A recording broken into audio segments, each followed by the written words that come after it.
चलो, good morning everyone. कल हम लोग चार्ज ऑफ जीएसटी स्टार्ट कर चुके थे। आज हम लोग वो चैप्टर कंटिन्यू करेंगे।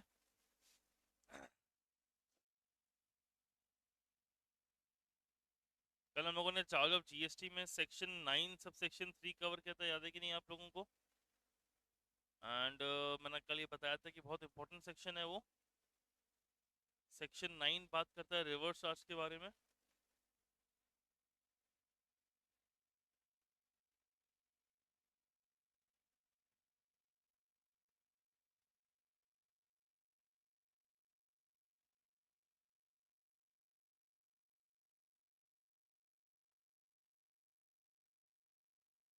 सेक्शन 9 सब सेक्शन 3 बात करता है ऐसे गुड्स और सर्विसेज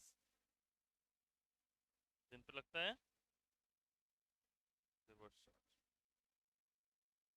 और रिवर्स चार्ज मतलब, हाँ, टैक्स पे करने की लायबिलिटी किसके ऊपर है? recipient।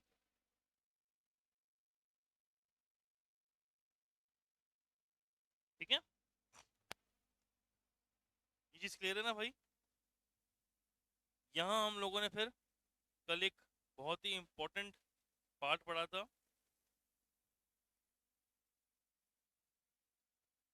क्या था? Goods and services, goods transport agency के बारे में।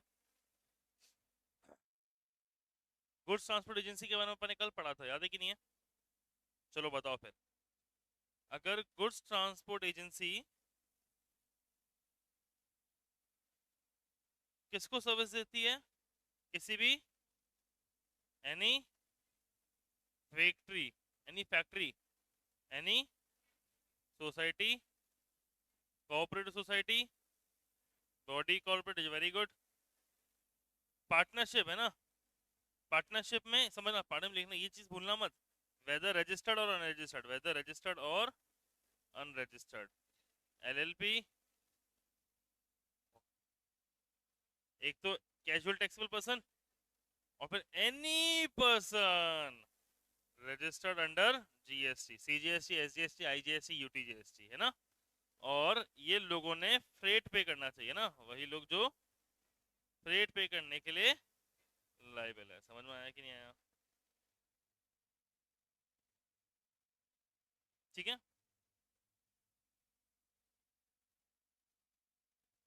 फ्रेट पे करने के लिए लाइबल। वेरी गुड, शाबाश। बहुत लेट क्यों आया? जल्दी के बैठ जाओ बिना शोर करे। ठीक है, और वो rate of interest, sorry, rate of tax क्या होगी? 5%, है ना? और अगर 12, अगर इसको फॉरवर्ड चार्ज ऑप्ट करना चाहता है ये जीटीए वाला, तो फिर 12% अगर वो फॉरवर्ड चार्ज ऑप्ट करना चाहता है तो।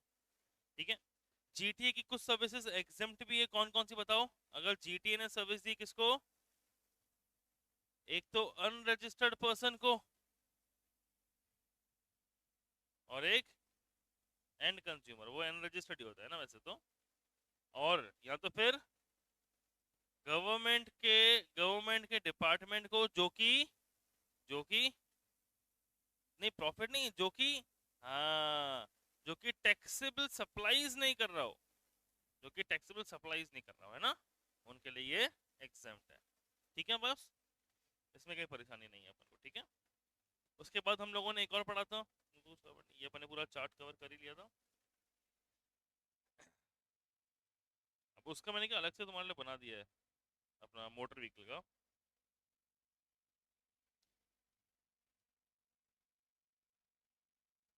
ये रहा, services provided by way of renting of motor vehicle design to carry passenger, where the cost of fuel is included in the consideration charged from the service recipient provided to body corporate।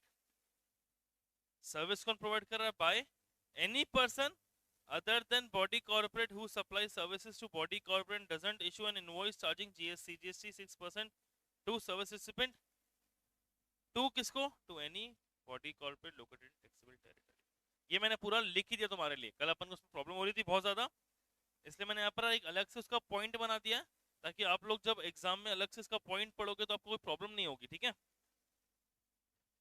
देखो लिखा, any person other than body corporate, और service किसको दी, to, अरे बताओ यार, renting of motor vehicle reverse charge में कब fall करता है, जब any person other than body corporate वो सर्विस देता है किसी बॉडी कॉर्पोरेट को, तो इस सिचुएशन के अंदर रिवर्स चार्ज में वो बॉडी कॉर्पोरेट टैक्स भरता है। अरे बताओ यार, ठीक है।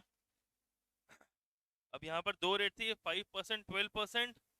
12% तो मतलब फॉरवर्ड चार्ज, 5% में भी फॉरवर्ड चार्ज कब होगा, जब सप्लायर खुद एक बॉडी कॉर्पोरेट हो, ठीक है, तब फॉरवर्ड चार्ज होगा। और नहीं तो सप्लायर अगर अदर देन बॉडी कॉर्पोरेट है, supplier other than body corporate और रेसिपिएंट बॉडी कॉर्पोरेट है, sorry, supplier is other than body corporate and recipient is other than body corporate, तो forward charge, supplier is other than body corporate and recipient is body corporate, तो reverse charge। Simple है ना, ये अपन ने पूरा पूरा यहाँ पे सेक्शन में लिख लिया। किसी को परेशान तो नहीं यहाँ तक? सुपर, बढ़िया।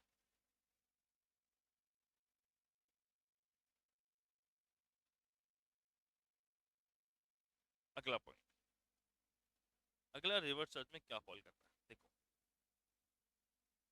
तो दिख रहा है दूसरा स्क्रीन ना, services provided by, service provide कौन कर रहा है, an individual advocate including a senior advocate और firm of advocate by way of legal services directly or indirectly to any business entity located in taxable territory।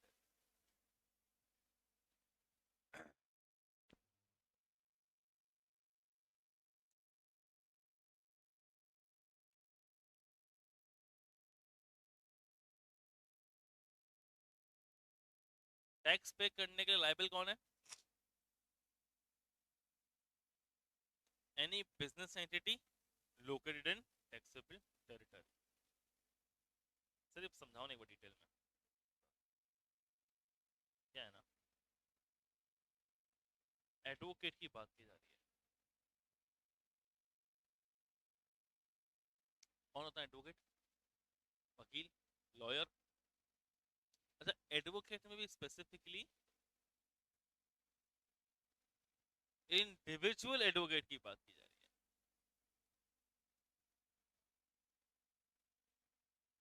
Specifically. अब advocate में क्या है, individual advocate होता है और एक फर्म भी होती है, जैसे खेतान, खेतान कंपनी की एक बहुत बड़ी फर्म है जिसमें खूब सारे लॉयर है। अब जैसे ओयो, अन अकेडमी, इस सब की जो बड़ी बड़ी फ्रेंचाइजीज होती हैं, बिजनेस होते हैं, उन सब के लॉयर कौन होते हैं, ऐसे बड़ी बड़ी फर्म होती है। ये फर्म के बारे में बात नहीं कर रहा, ये किसी फर्म वगैरह के बारे में बात नहीं कर रहा है, ये बात कर रहे हैं इंडिविजुअल एडवोकेट के बारे में। अरे नहीं सॉरी, मैं कॉर्पोरेट कॉर्पोरेट की बात नहीं कर रहा है, कॉर्पोरेट की बात नहीं कर रहा है, फर्म नहीं, सॉरी कॉर्पोरेट बोलूंगा मैं, किसी कंपनी या कॉर्पोरेट की बात नहीं कर रहा है ना, स्पेसिफिकली किसकी बात कर रहा है,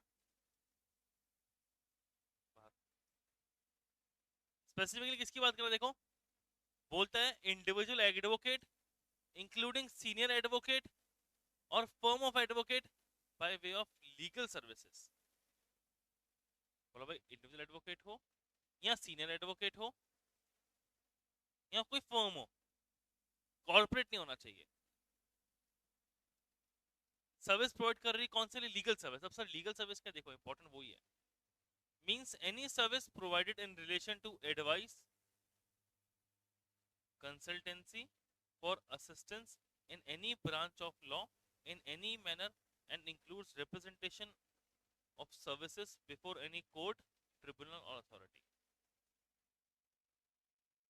कैसा बोलता है भाई, अब लॉयर के पास में गए, आपको उसने कोई लॉ से रिलेटेड कोई एडवाइस दी या लॉ से रिलेटेड कोई कंसल्टेंसी दी या आपके लिए वो कोर्ट जाके फाइट किया, तो वो लीगल सर्विस है। सर लॉयर इसके अलावा भी कोई सर्विस देता है क्या, हाँ देता है, हाँ देता है। एडवाइस, कंसल्टेंसी या आपके लिए कोर्ट में रिप्रेजेंट करने की सर्विस दी, तभी वो रिवर्स चार्ज में फॉल करेगा। सिंपल सी बात। और सर्विस दी किसको है? An business entity. मतलब सर मैं गया लॉयर के पास, मैंने बोला कि सर मैं रेलवे स्टेशन चल रहा था, किसी ने मेरा बटुआ चुरा लिया, किसने मेरा बटुआ चुरा लिया, तो क्या मैं बिजनेस एंटिटी हूं? तो अगर कोई भी एडवोकेट मुझे सर्विस देगा तो उस पर रिवर्स चार्ज नहीं लगेगा। सिंपल है क्या? गवर्नमेंट बोलती है यार एडवोकेट को पकड़ना बहुत मुश्किल है, छोटे छोटे एडवोकेट गली गली में और खूब सारे हैं। सिंपल सी कॉन्सेप्ट है। गवर्नमेंट क्या बोलती है? छोटे छोटे एडवोकेट गली में भी है और खूब सारे हैं, उनको पकड़ना डिफिकल्ट है। एक काम करते हैं, हम तो ये डाल देते हैं लाइबिलिटी किस पे? बिजनेस एंटिटी पे। कि कोई बिजनेस एंटिटी, एग्जांपल है कोई बिजनेस एंटिटी वो बिजनेस कर रही है, उसका कोई पैसा रोक के बैठा हुआ है, वो गया किसके पास में? लॉयर के पास, बोला भाई साहब मेरे पैसे नहीं दे रहा है, आप उस पर मुझे एडवाइस करो, कंसल्टेंसी करो या कोर्ट में जाकर फाइट करो। भले ही फिर वो या इंडिविजुअल एडवोकेट हो या कोई सीनियर लेवल का एडवोकेट हो या कोई फर्म ऑफ एडवोकेट हो, अगर वो कोई भी बिजनेस एंटिटी को सर्विस देंगे, उसका टैक्स कौन भरेगा? बिजनेस एंटिटी भरेगा। सिंपल है। फिर बोलता हूँ सेकंड पार्ट क्या है। Individual advocate including senior advocate या फर्म ऑफ एडवोकेट अगर सर्विस देंगे किसको? किसी बिजनेस एंटिटी को, किसी बिजनेस एंटिटी को, तो रिवर्स चार्ज में बिजनेस एंटिटी उसका टैक्स पे करेगी। तो प्रॉब्लम क्या? बोलो, है ना? अब इसमें क्या और भी कुछ कॉन्सेप्ट है जो अपने कवर नहीं होते, जिसमें वो सीनियर एडवोकेट सर्विस दे रहा है किसी इंडिविजुअल एडवोकेट को, वो सारे हमारे में कवर नहीं हो रहे, हमारे इंटर के लेवल पे नहीं है। परसेंटेज की बात नहीं करेंगे, परसेंटेज की बात सिर्फ जीटीए में करेंगे, क्योंकि वहां स्पेसिफिकली परसेंटेज की बात की गई है, यहाँ कोई परसेंटेज की बात की नहीं गई है। ठीक है, एक बार रीड कर लो, कोई परेशानी तो बताओ इसके अंदर, एक बार पढ़ लो और याद करना अपन को, हाथों याद करना है। ऐसे नहीं करना है कि अभी हम लोग पढ़ रहे हैं याद घर जा करना, हाथों याद करना अपन को, जल्दी पढ़ो।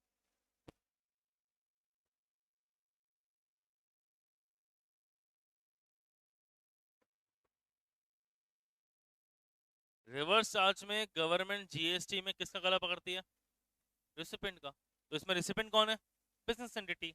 अरे जब गवर्नमेंट के लिए लाइबल बिजनेस एंटिटी है, तो गवर्नमेंट क्यों जाएगी एडवोकेट के पास?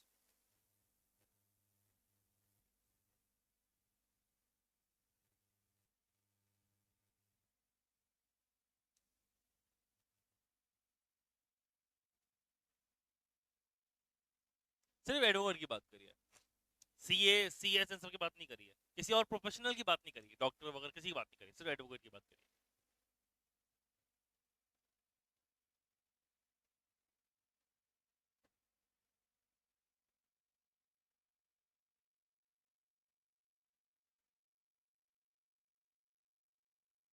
और कोई question?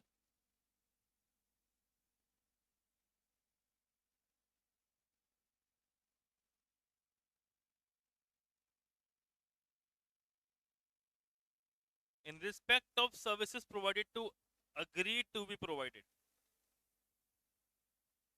by an arbitral tribunal to business entity in taxable territory। Sir ये ऑर्बिट्रल ट्रिब्यूनल क्या होता है? वेरी गुड भाई, मुकेश अंबानी और अनिल अंबानी में लड़ाई हुई, वो दोनों का अपनी मम्मी के पास, और मम्मी हम दोनों का सुलझारा करो। अब भाई मुकेश अंबानी अनिल अंबानी जब एक दिन के पास खूब सारी कंपनीज थी, अब बंटवारा करना था, उसकी मम्मी ने बंटवारा किया, भाई आरआईएल तेरा, वो तेरा, ऐसा करके बंटवारा किया, तो मम्मी कौन हो गई? आर्बिट्रल ट्रिब्यूनल हो। हम लोगों ने, अगर आप लोगों को याद करोगे, तो शेड्यूल 3 में कोर्ट ट्रिब्यूनल उन सबको एग्जेम्प्ट किया था, याद है कि नहीं आप लोगों को? शेड्यूल 3 के अंदर, जो कि सप्लाई एक्सक्लूड करता है। बट आर्बिट्रल ट्रिब्यूनल वहां फॉल नहीं करता, क्योंकि आर्बिट्रल ट्रिब्यूनल क्या होता है? वो कोई कोर्ट या कोई ट्रिब्यूनल, प्रॉपर ट्रिब्यूनल का पार्ट नहीं है, ये क्वाजी ट्रिब्यूनल है, मतलब क्वाजी कोर्ट है। क्वाजी को समझते हो क्या? कोर्ट जैसा हरकत करता है बट कोर्ट नहीं है, ये एग्जेम्प्ट नहीं है भाई साहब। अगर एनसीएलटी के नाम सुना, एनसीएलटी कंपनी के अंदर होता है, वो ट्रिब्यूनल है, वो एग्जेम्प्ट होगा जीएसटी के अंदर से। कोर्ट होगा, हाई कोर्ट होगा, डिस्ट्रिक्ट कोर्ट होगा, ये आर्बिट्रल ट्रिब्यूनल नहीं होगा बॉस।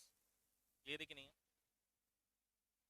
क्योंकि आर्बिट्रल ट्रिब्यूनल का देखो फीचर क्या, arbitral tribunal is a private tribunal constituted by parties in dispute where one or more person are referred to as parties to resolve the dispute in themselves and by whom decision they agreed to bound.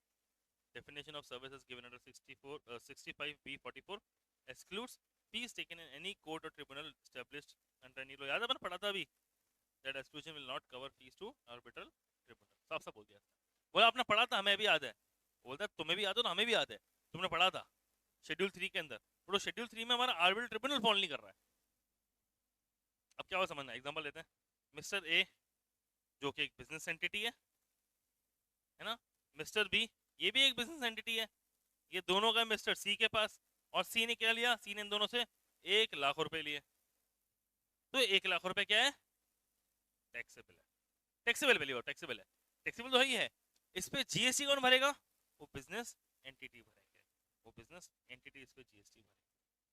समझ में आया? अब 1,00,000 में तो 50,000 तो 50,000 तो 50 पे GST भरेगा, 50 पे जीएसटी भरेगा, सिंपल है। आर्बिट्रल ट्रिब्यूनल किसी बिजनेस एंटिटी से लिया तो वहां पर टैक्स कौन भरेगा, बिजनेस एंटिटी भरेगा। कॉमन सेंस से देखो, अरे गवर्नमेंट आर्बिट्रल ट्रिब्यूनल को पकड़ना कितना डिफिकल्ट है, अरे प्राइवेट एंटिटी कोई भी खड़ा कर देगा, कहीं भी बैठ जाएगा यार, कहाँ पकड़ेंगे हम उसको, बट बिजनेसमैन को तो पकड़ेंगे ना, बिजनेसमैन के बुक्स के अंदर खर्चा दिखेगा ना यार, भाई बिजनेसमैन तो पेमेंट करेगा तो उसको पकड़ सकते हैं। गवर्नमेंट सोचती है जिसको पकड़ना आसान है उस पर लगा लो टैक्स की लायबिलिटी। अरे आर्बिट्रल ट्रिब्यूनल का कहाँ ढूंढते रहेंगे हम लोग यार, देखो कॉमन सेंस है सब कुछ के अंदर। गवर्नमेंट क्या कर रही है, तुम गवर्नमेंट की तरह सोचना, अगर तुम गवर्नमेंट की तरह सोचो तो मैं फील होगा कि हाँ गवर्नमेंट सही कर रही है। तो पहले मैं जीटीए में गवर्नमेंट ने सही करके भाई किस पे डाल दी पूरी लायबिलिटी, बिजनेस एंटिटी पे डाल दी, क्योंकि सब बिजनेस ही तो है, फैक्ट्री सोसाइटी आदि की नहीं है, उन पे डाल दिया। बोला फॉरवर्ड पे करना 12% भरो, नहीं तो रिवर्स चार्ज में भरना दो बिजनेस एंटिटी को। फिर अगला क्या कर दिया हमारा, अगला कवर कर दिया हमारा एडवोकेट को। अरे एडवोकेट को पकड़ना डिफिकल्ट है, बट बिजनेस एंटिटी जो पेमेंट का उसको पकड़ना आसान है, एक काम को बिजनेस एंटिटी डाल दो। फिर तीसरा डाल दिया हमारा आर्बिट्रल ट्रिब्यूनल पे, कि भाई आर्बिट्रल ट्रिब्यूनल ने किसी बिजनेस एंटिटी को सर्विस दिया तो बिजनेस एंटिटी पे डाल दो कि भाई टैक्स पे करने की लायबिलिटी किसी बिजनेस एंटिटी की, अगर तूने समझना बिजनेस एंटिटी अगर तूने सर्विस ली किसी आर्बिट्रल ट्रिब्यूनल की, तूने उसको फीस पे किया तो हम लोग तो देर से टैक्स लें। ठीक है, उसको बुला लो अंदर भाई को, आवाज लगा फटाफट, बुला ले, फोन कर दे, आजा अंदर।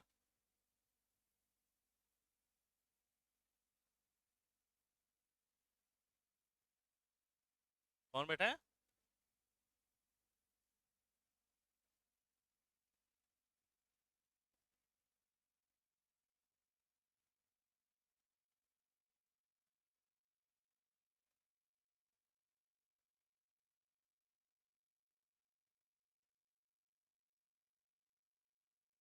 अरे तेरे पापा को भी पता है ना तेरी क्लास कितनी इंपॉर्टेंट है, तेरे पापा को वैल्यू पता है ना सीए की। फिर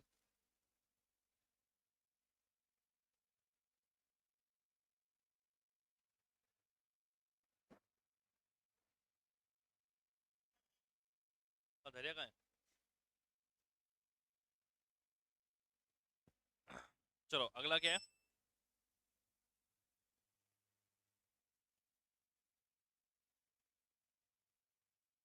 अगला देखो,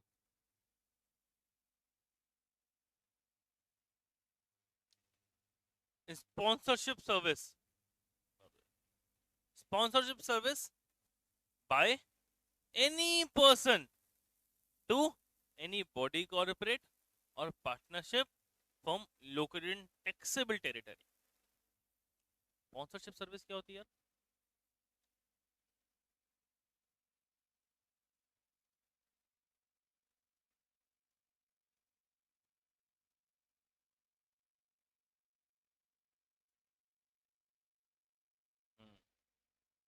हमें नहीं पास समझ। एग्जाम्पल लेते हैं, एग्जाम्पल,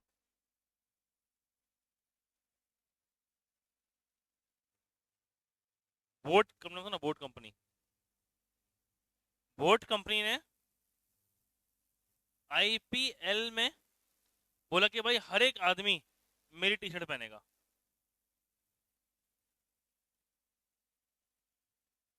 बोलो क्या यहाँ पर बोट ने दिया है पैसा,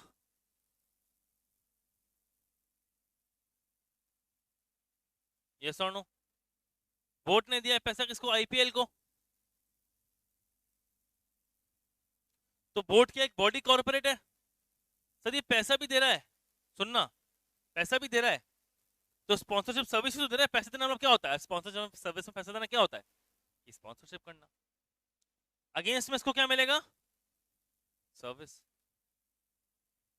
तो ये बोलता है भाई साहब ये जो स्पॉन्सरशिप सर्विस मिली है, अगर ये किसी बॉडी कॉर्पोरेट ने दी है, मतलब किसी पर्सन ने किसी बॉडी कॉर्पोरेट को दी है, नहीं सॉरी सॉरी, किसी भी पर्सन ने किसी बॉडी कॉर्पोरेट को सर्विस दी, अरे आईपीएल ने उसकी टी शर्ट पहन के स्पॉन्सरशिप सर्विस दी ना बोर्ड को यार, जहां पर रिवर्स चार्ज में वो बॉडी कॉर्पोरेट टैक्स भरेगा।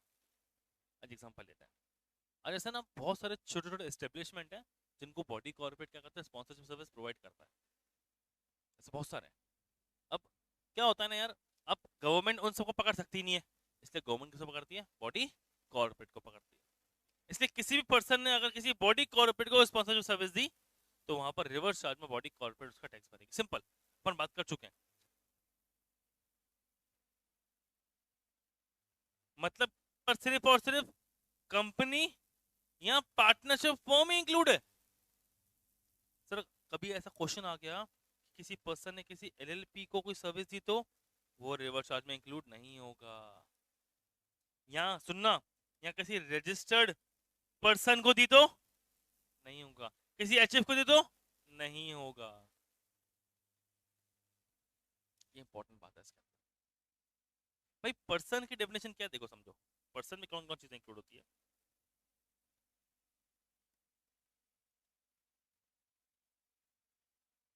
पर्सन में कौन कौन आता है? Individual, HUF, company, firm, LLP, ठीक है, कोई भी एसोसिएशन, कोई भी कॉर्पोरेशन जो कि एस्टेब्लिश किया सेंट्रल गवर्नमेंट ने, कोई भी बॉडी कॉर्पोरेट, कोई भी corporate society, local authority, central government या सब आ गया इसके अंदर। अब बोला किसी भी पर्सन ने, किसी भी पर्सन ने अगर किसी बॉडी कॉर्पोरेट, मतलब एक तो ये कंपनी को और एक आगे ये बॉडी कॉर्पोरेट, इन दोनों को डाल दिया, किसी बॉडी कॉर्पोरेट को या किसी फर्म को दिया, किसी पार्टनरशिप फर्म को दिया, तो क्या है ये? तो फिर ये रिवर्स चार्ज में फॉल करेगा। नहीं नहीं नहीं, एलएलपी बॉडी कॉर्पोरेट नहीं हुई। एलएलपी पार्टनरशिप फर्म का पार्ट होती है। अब पार्टनरशिप फर्म का फीचर होता है उसके अंदर, इसे इसको बॉडी कॉर्पोरेट नहीं बोलते। बॉडी कॉर्पोरेट में कंपनी आएगी तो फिर कॉर्पोरेशन आएगा, सॉरी अपनी बॉडी कॉर्पोरेट आएगा अलग से। नहीं नहीं नहीं नहीं, वो बॉडी कॉर्पोरेट में नहीं आएगी, एलएलपी उसमें नहीं आएगी। इस वाले में पार्टनरशिप फर्म, मैंने फिर पार्टनरशिप फर्म क्यों बोलते हैं स्पेसिफिकली? पार्टनरशिप फर्म है और बॉडी कॉर्पोरेट, बॉडी कॉर्पोरेट में कंपनी, ठीक है। क्लियर है क्या भाई? पक्का? कोई परेशान तो नहीं है उसके अंदर? चलो आगे बढ़ते हैं।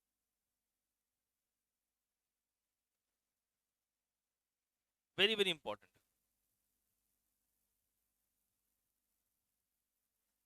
फिर से रिवाइज करते हैं हम लोग। पहला पहला पार्ट क्या था? जीटीए ने सर्विस दी किसको?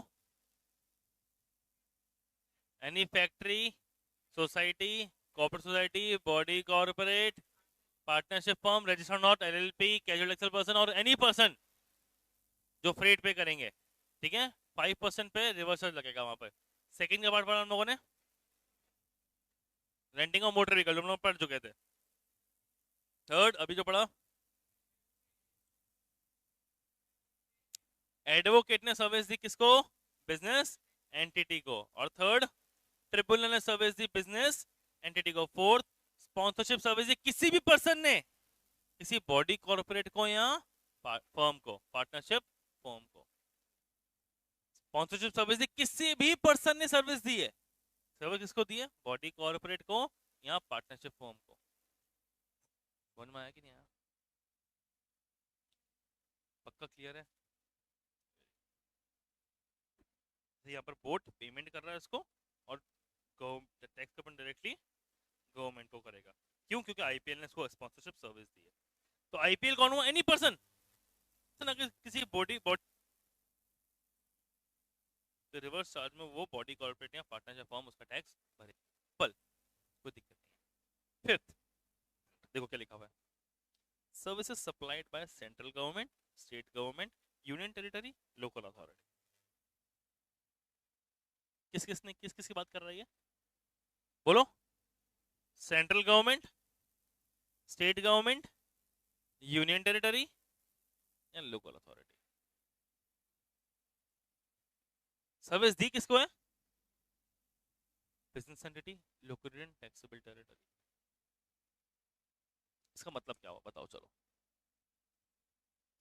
सिंपल सा मैटर है, बोलता है भाई साहब सेंट्रल गवर्नमेंट अगर किसी बिजनेस एंटिटी को सर्विस देती है, या स्टेट गवर्नमेंट किसी बिजनेस एंटिटी को सर्विस दे रही है, या यूनियन टेरिटरी किसी बिजनेस एंटिटी को सर्विस दे रही है, या लोकल अथॉरिटी किसी बिजनेस एंटिटी को सर्विस दे रही है, किसका? बोल सर, क्लास में बोल तो एक बार।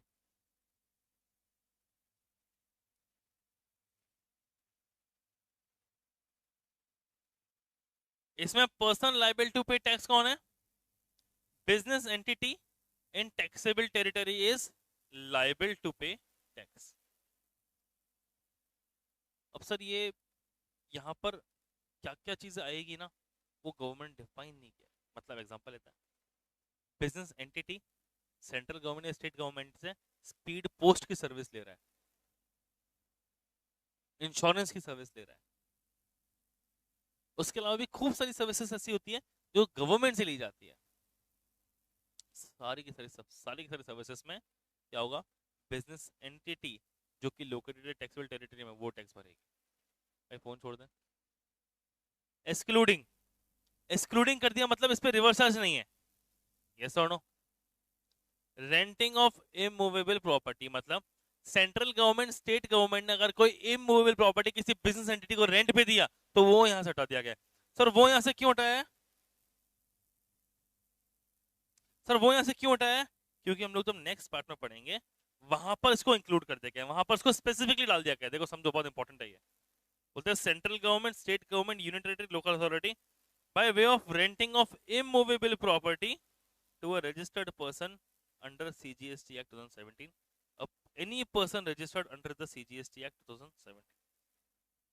मतलब देखो, ऊपर क्या था? ऊपर था बिजनेस एंटिटी, यहाँ क्या लिख दिया? Any person. यहाँ पर सब आ गए, वहां सिर्फ और सिर्फ कौन आया था? बिजनेस एंटिटी आया था। यहाँ कौन आ गए? यहाँ पर सब डाल दिया इसने, सबको डाल दिया, सबको A to Z, A to Z सब, जो भी सब इन्वॉल्व हो जाओ इसमें, सब इन्वॉल्व हो जाओ इसमें। ऑनलाइन का वेट कर जा, पुनीत भाई से ऑनलाइन ले ले। हाँ कोई बात नहीं, पुनीत के पास जाओ, ऑनलाइन लिंक ले लो, जाओ जल्दी जल्दी जल्दी। हाँ अब तो कोई बात नहीं, जाओ ले जाके लेके आओ, जल्दी जाओ, कोई बात नहीं लेके आना जाके। आए आए फोन करो, बाहर जा, बाहर जाओ, जल्दी बाहर जाओ, जल्दी बाहर जाओ, लेकर आओ। Any person registered under CGST act 2017, सुनना, यहाँ पे स्पेसिफिकली बोल दिया central government, state government, union territory, local authority renting of immovable property to a person registered under CGST act 2017। किसको सर्विस दी है ये? Any person registered under the CGST act. यहाँ पर बोला, यहाँ पर बोला इन सब ने कोई बिजनेस एंटिटी को सर्विस दिया तो रिवर्स में फॉल करता है, और यहाँ से इमूवेबल प्रॉपर्टी को हटा दो। क्यों? क्योंकि हमने इसके लिए अलग से प्रोविजन बनाया है। भाई यहाँ पर सिर्फ बिजनेस एंटिटी की बात करें ना, हम चाहते हैं इमूवेबल प्रॉपर्टी का जो क्लॉज है सब पे लगे। मतलब अगर सेंट्रल गवर्नमेंट के पास में कोई जमीन है, कोई गवर्नमेंट की जमीन है, गवर्नमेंट की वो जो अपनी जमीन या कोई दुकान या कोई मकान या कोई बिल्डिंग कोई रेंट पे दे रहा है किसी को भी, किसी को भी, तो गवर्नमेंट टैक्स, अरे कॉमन सेंस की बात है, गवर्नमेंट खुद ही टैक्स लेकर कैसे खुद को भरेगी? पर टैक्स टैक्स टैक्स हटाना नहीं गवर्नमेंट को, तो गवर्नमेंट बोलती है भाई साहब हम आपसे टैक्स लेकर हम खुद को कैसे देंगे ऊपर, एक काम करो रिवर्स चार्ज में आप ही टैक्स भर दो हमारे लिए। समझ में आया कि नहीं आया कॉन्सेप्ट? गवर्नमेंट बोलती है हमारे को खुद को पैसा हम खुद ही कैसे देंगे, आप ही रिवर्स चार्ज में भर देना, सिंपल, कोई दिक्कत वाली बात ही नहीं है। तो इसलिए समझना, यहाँ पर तो डाल दिया बिजनेस एंटिटी, और यहाँ डाल दिया इमूवेबल प्रॉपर्टी के लिए एनी पर्सन, सारे डाल दिया, सब पर्सन डाल दिया, ऊपर स्पेसिफिकली सिर्फ बिजनेस एंटिटी की बात कर रहा है वो। समझ में आया कि नहीं आया? सिर्फ बिजनेस एंटिटी की बात कर रहा है। और क्या एक्सक्लूड किया देखो, सर्विसेज स्पेसिफाइड बिलो, ये भी एक्सक्लूड है, वाह बढ़िया। Services by the department of post by way of speed post,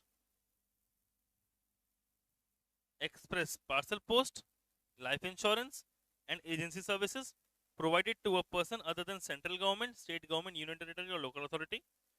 Services in relation to an aircraft or vessel inside or outside the premises of a port or an airport. Transport of goods और passengers. Sir ये exclude क्यों किया गया है? इसकी तो बात समझा दी मैंने, एक्सक्लूड क्यों किया गया है ना. सर इन सबको एक्सक्लूड क्यों किया गया है, यहाँ से यहाँ तक समझ आता हूँ मैं क्यों. अब अगर गवर्नमेंट, सुनना, अगर गवर्नमेंट इन सब सर्विसेज के लिए भी रिवर्स चार्ज लगा देती तो क्या होता, पहले मैंने ये बात करता है. अब ये जो स्पीड पोस्ट की सर्विस है, ये जो एक्सप्रेस पार्सल पोस्ट की सर्विस है, या लाइफ इंश्योरेंस की सर्विस है, या कोई एजेंसी की सर्विस है, वो गवर्नमेंट के अलावा बाकी सब लोग भी प्रोवाइड कर रहे हैं कि नहीं कर रहे. मतलब क्या, लाइफ इंश्योरेंस की सर्विसेज, हमारा ध्यान दें, क्या लाइफ इंश्योरेंस की सर्विसेज प्राइवेट एंटिटी दे रही नहीं दे रही है? क्या स्पीड पोस्ट की सर्विसेज प्राइवेट एंटिटी दे रही नहीं दे रही है? क्या एक्सप्रेस पार्सल पोस्ट की सर्विस प्राइवेट एंटिटी दे रही नहीं दे रही है? दे रही है. तो गवर्नमेंट नहीं चाहती कि भाई कंपटीशन में फर्क पड़े. मतलब जो प्राइवेट एंटिटी है, अगर वो कोई सर्विस देगी तो वो तो जीएसटी लेगी, और यहाँ पर अगर गवर्नमेंट को सर्विस देगी तो वो जीएसटी नहीं लेगी. वहां पर रिवर्स चार्ज में सामने वाला जीएसटी भरेगा गवर्नमेंट का. अरे क्यों? गवर्नमेंट भेदभाव करना नहीं चाहती है. तो गवर्नमेंट ने ऐसे बिजनेसेस जो कि कॉम्पिटिटिव बिजनेसेस है, वहां पर रिवर्स चार्ज नहीं लगाया. बोला क्यों यार, हम लोग भेदभाव क्यों करें नॉर्मल एक प्राइवेट बिजनेस में और गवर्नमेंट बिजनेस में. देखो देखो, पढ़ो, लिखा हुआ भी यही है भाई, स्पीड पोस्ट लिखा हुआ है. अगर नॉर्मल पोस्ट की सर्विस हो तो वो लिखा हुआ नहीं यहाँ पर, सिर्फ speed post, express parcel post, life insurance, agency service, या एयरक्राफ्ट की सर्विस, वेसल की सर्विस, या गुड्स को या पैसेंजर को ट्रांसपोर्ट करने की सर्विस.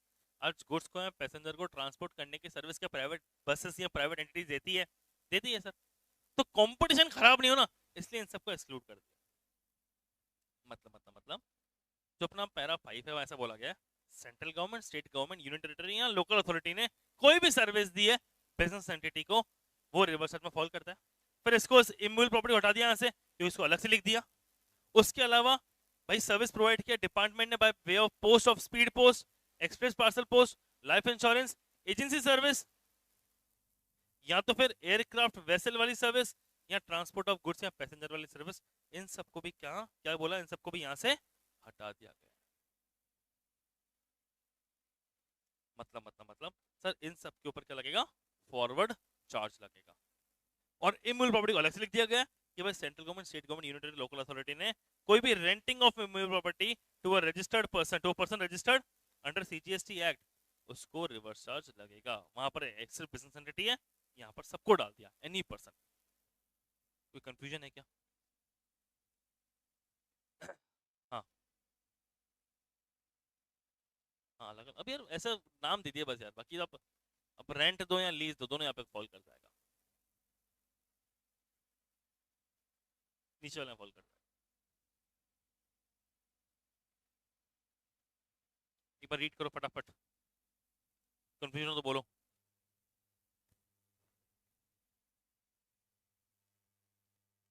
क्वेश्चन नहीं आ रहा, समझ ही नहीं आ रहा. इसका तो उससे रिलेशन ही नहीं पुराने वाले से. तो अच्छा ये सोचो समझ ही नहीं रहा तू कि पुराना वाला नहीं पढ़ा, समझ ही नहीं आ रहा ऐसा. भाई रिवर्स चार्ज का हर एक पैरा अलग अलग है, उसका पहले से कोई रिलेशन ही नहीं है. तो क्या फालतू बातें कर रहा है कि समझ नहीं आ रहा. समझ क्यों नहीं आ रहा तेरे को? अरे इसमें तो ऐसी कौन सी चीज समझ नहीं आई, मुझे ये बता चल तू. अगर मैं नहीं भी पढ़ाऊंगा ना, मैं समझाऊंगा भी नहीं, तब भी समझ में आ जाएगा. इतना ईजी है ये वाला, तो पढ़ के देखो.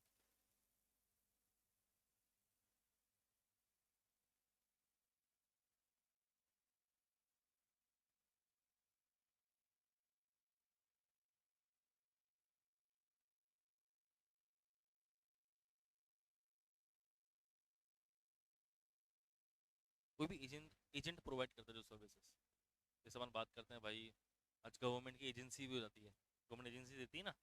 आज गवर्नमेंट की कंपनी आईओसीएल, आप लोग आईओसीएल की एजेंसी लेते हो, बीपीसीएल की एजेंसी लेते हैं, वो उसमें कवर हो गई। गवर्नमेंट की एजेंसी की बात कर रहा है वो।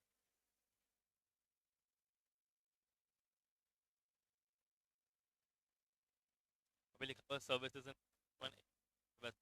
इनसाइड और outside the precincts of a port and airport. ये क्या है ना, लिखा हुआ है कि भाई एयरपोर्ट के अंदर किसी एयरक्राफ्ट की सर्विस दी, या किसी डॉक पर कोई, उसकी डॉक पर कोई वेसल की सर्विसेज दी, तो वो सब यहाँ पे इंक्लूड हो जाता है एक्सक्लूडिंग के अंदर। Area area area of a port.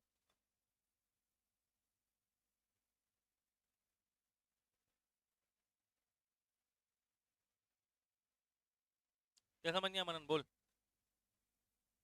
नहीं बोलना है, समझा, समझा।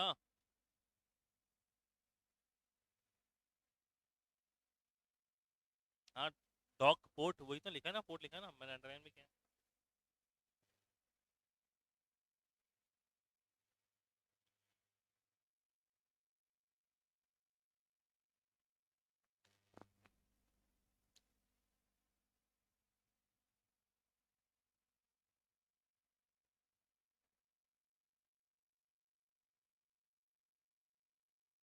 समझा मनन।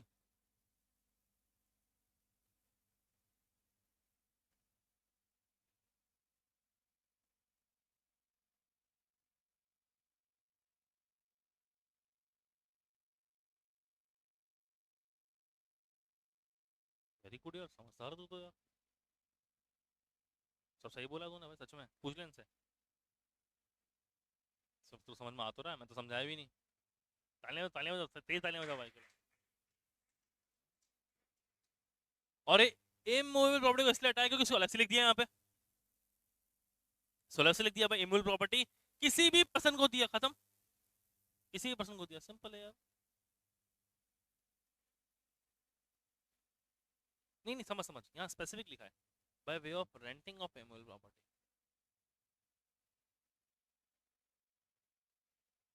ये वाले बोल रहा है ना तू, ये सब पे फॉरवर्ड चार्ज। हाँ, इस पे रिवर्सल है ही नहीं। देख, इस इमूवेबल प्रॉपर्टी को यहाँ से क्यों हटाया, एक्सक्लूड क्यों किया? क्योंकि उसके लिए एक अलग से सेक्शन बनाना था इसलिए, और बाकियों पे फॉरवर्ड चार्ज लगाना था, इसलिए एक्सक्लूड कर दिया।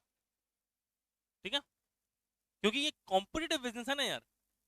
अब इन सब पे अगर रिवर्स चार्ज लगेगा और बाकी प्राइवेट वाले फॉरवर्ड टैक्स बनेंगे, ऐसा अन्याय है क्यों भाई? गवर्नमेंट सबको इक्वल रखना चाहती है ना यार, अपन बात करते हैं इक्वलिटी पे, इसलिए। समझ में आया कि नहीं आया? आगे बढ़ता है। अब ये कुछ पॉइंट्स हैं जहां पर डेवलपमेंट राइट्स के बारे में बात किया गया है। ट्रांसफर ऑफ डेवलपमेंट राइट्स, यहाँ फ्लोर स्पेस इंडेक्स और long term lease of land पे बात किया गया है। और ठीक है, अब देखो समझो, होता क्या है ये पूरी बात कर रहा है प्रमोटर की और एनी पर्सन की। प्रमोटर कौन होता है? एनीवन।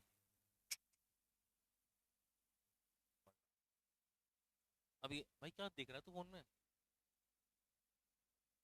अरे बता रहा हूँ ना, बता रहा हूँ, फोन रखते हैं, कोई दिक्कत थोड़ी है। बिना बता नहीं छोड़ूंगा भाई, फिर तू देख लेना।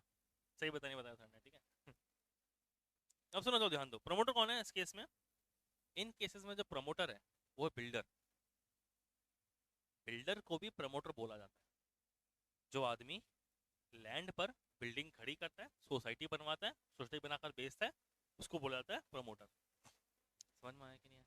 ये उस प्रमोटर की बात कर रहा है। अब क्या होता है, अपन टीडीआर के के में बात कर चुके हैं, इवन फ्लोर स्पेस इंडेक्स के बारे में बीसी के में बात कर चुके हैं। क्या तो समझाता हूँ मैं, एग्जांपल लेते हैं।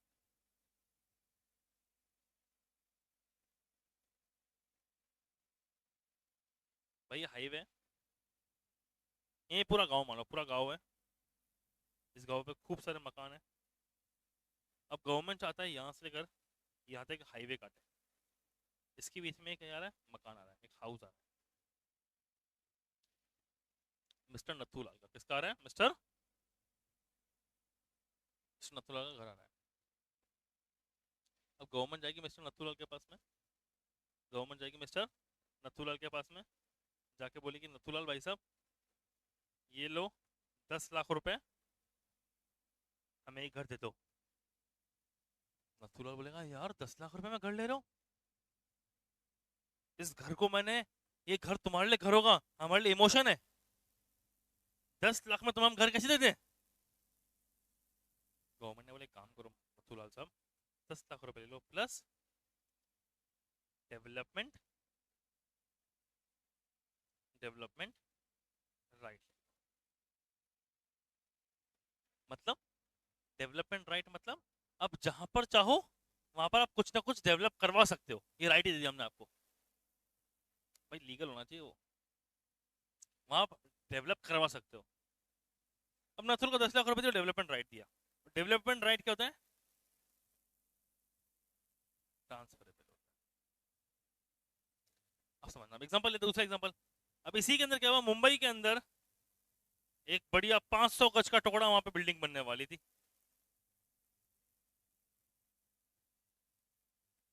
वहां पर एक लिमिट तक फ्लोर का क्या मिला है, परमिशन मिला है।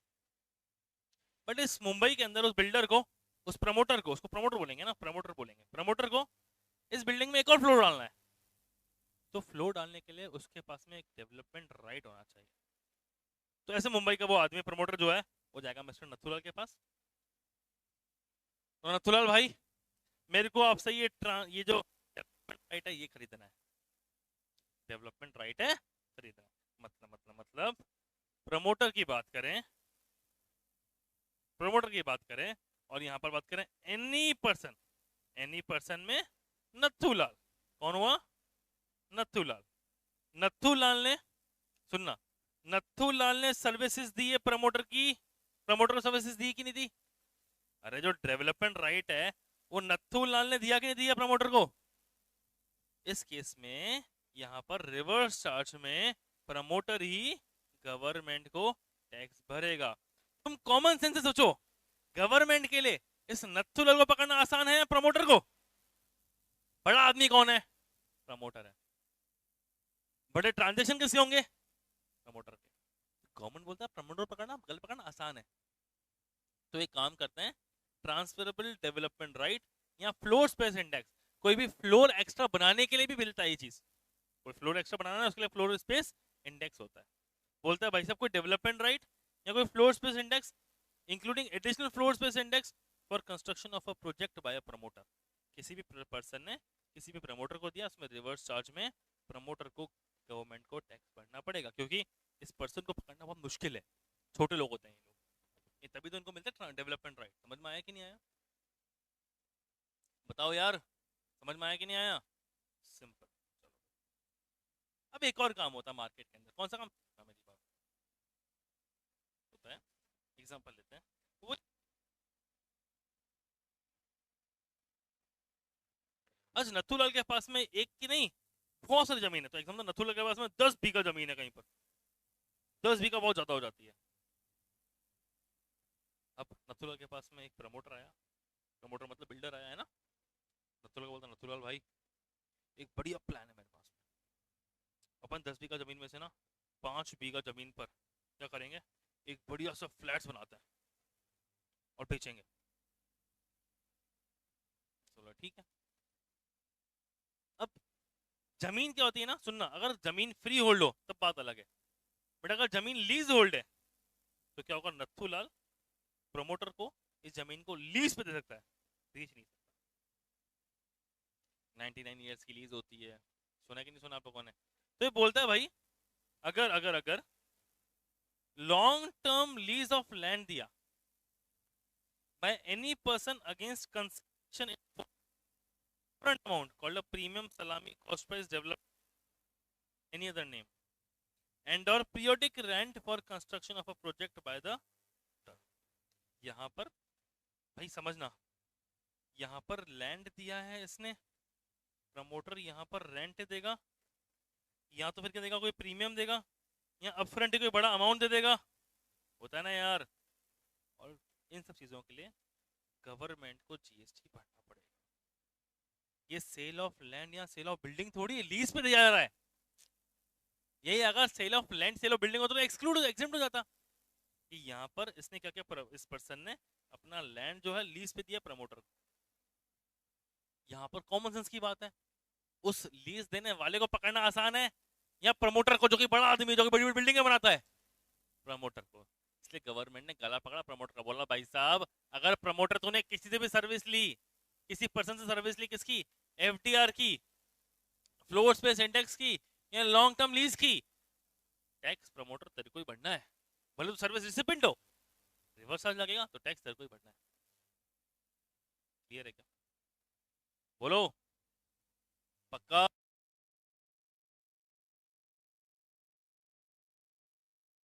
हाँ, रेंट भी है ना इसमें, दिखा है ना, देखना लिखा ना, पीरियोडिक रेंट। बट ये इंपॉर्टेंट है, यहाँ पर जो लीज है वो 30 years और मोर होना चाहिए। अब रेंट, नॉर्मली रेंटल इनकम क्या होती है, रेंट इनकम 11 महीने की होती है, 12 महीने की होती है, छोटे शॉर्ट टर्म पीरियड की होती है। यहाँ पर इसने स्पेसिफिकली लॉन्ग टर्म पीरियड के लिए बोला, देखा ना, long term lease of land. यहाँ पर वो 11 महीने रेंट की बात नहीं कर रहा है, कम से कम 30 साल से ऊपर पे रेंट दिया, सॉरी 30 साल से ऊपर पे लीज पे दिया, भले पीरियोडिक रेंट है, कोई दिक्कत वाली बात नहीं है ना। क्लियर है क्या पॉइंट? पक्का? तो लिखा हुआ क्या, supply of TDR FSI long term lease of land by a landowner to a developer are exempt subject to the condition that the constructed flats are sold before issuance of completion certificate and tax is paid on them. Sir ये क्या लिखा, समझा? Exemption of TDR FSI long term lease is withdrawn in case of flats sold after issuance of completion certificate, but such withdrawal shall be limited to 1% of value in case of affordable houses, 5% value of other than affordable houses. समझाता हूँ। In such cases, the liability to pay tax on TDR FSI long-term lease has been shifted from landowner to builder under the reversal mechanism as illustrated in table. समझाता हूँ क्या लिखा हुआ है।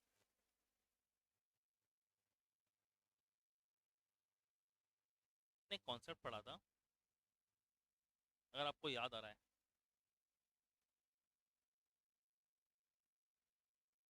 Clause B para 5 of schedule 2, क्या है बताओ?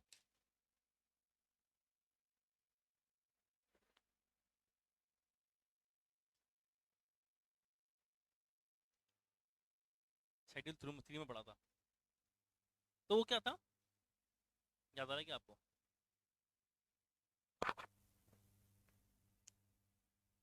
Supply कब मानेंगे ये बात किया था, सप्लाई ऑफ सर्विस था।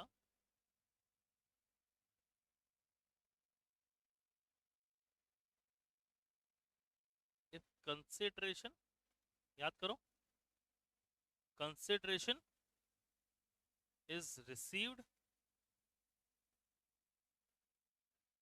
before completion certificate or first occupation, whichever is earlier, तो इसको हम लोग क्या मानेंगे, इसको हम सप्लाई ऑफ सर्विस मानेंगे। याद है कि नहीं है? एनी लिखेंगे अपन, एनी कंसिडरेशन। अगर 1 रुपया भी, या तो अपन ने बात की थी स्पेसिफिकली, अगर 1 रुपया भी कंप्लीशन सर्टिफिकेट या फर्स्ट ऑक्यूपेशन से पहले लिया है, 1 रुपया भी, सुनना, अगर 1 रुपया भी सीसी या एफओ से पहले लिया है तो सप्लाई ऑफ सर्विस कहलाएगा।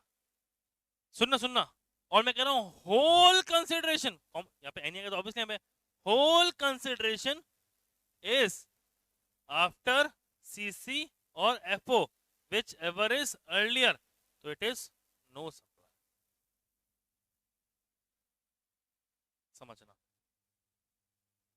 अब इस पर गवर्नमेंट ने क्या बोला, यार ऑलरेडी अगर आपने कोई कंसिडर, अगर अच्छा ये प्रमोटर ही लेगा, बिल्डिंग तो प्रमोटर ही बनाता है ना, ये बोलता है भाई अगर प्रमोटर ने, इंपॉर्टेंट है, अगर प्रमोटर ने कोई भी कंसिडरेशन ले लिया, सीसी या वैसे ही उस पर लग गया है जीएसटी, वैसे ही फ्लैट महंगा हो गया, सर वैसे ही वो फ्लैट हो गया महंगा, 2 मिनट रुक जाओ, वैसे ही वो फ्लैट क्या हो गया महंगा, तो गवर्नमेंट बोलती है अगर यहां लग गया जीएसटी तो टीडीआर और एफएसआई या लॉन्ग टर्म लीज को हम लोग एग्जेम्प्ट कर देंगे। बट अगर यहां पर टैक्स नहीं लगा, यहां पर नो जीएसटी, तो हम इस चीज को एग्जेम्प्ट नहीं करेंगे, रिवर्स चार्ज में टैक्स बन। सिंपल। अरे गवर्नमेंट डबल डबल ऑब्लिगेशन नहीं लगाना चाहती है। गवर्नमेंट बोलती है भाई साहब अगर यहाँ पर एक बार जीएसटी लग गया ना, तो हम लोग यहाँ पर टीडीआर एफएसआई और उसको एग्जेम्प्ट कर लेंगे। बट अगर यहाँ पर हमारा जीएसटी नहीं लगा, सप्लाई नहीं है, तो इसको वहीं पे हम लोग टैक्सेबल कर लेंगे रिवर्स चार्ज का। प्रमोटर टैक्स भरेगा उसका। ये लैंग्वेज लिखी थी देखो भाई, FDR FSI long term lease of land by landowner is exempt subject to the condition that the constructed flats are sold before issuance of completion certificate and taxes paid on them। मैंने बताया ना, government बोलती है अगर यार यहाँ पर already GST वसूल हो रहा है, यहाँ पर ऑलरेडी जीएसटी वसूल हो रहा है ना, तो हम यहाँ पर फिर वापस जीएसटी क्यों लें, इसके यहाँ पे एग्जाम कर दिया और यहाँ पर टैक्सेबल कर दिया। अब अगर आप लोगों को यार ये वाला याद नहीं है कौन सा हमारा क्लॉज बी पैरा 5, तो आप लोग की मिस्टेक है, बाकी समझ में तो आ जाना चाहिए। ठीक है, क्लियर है? आज के लिए इतना ही, मिलते हैं कल। So much, bye.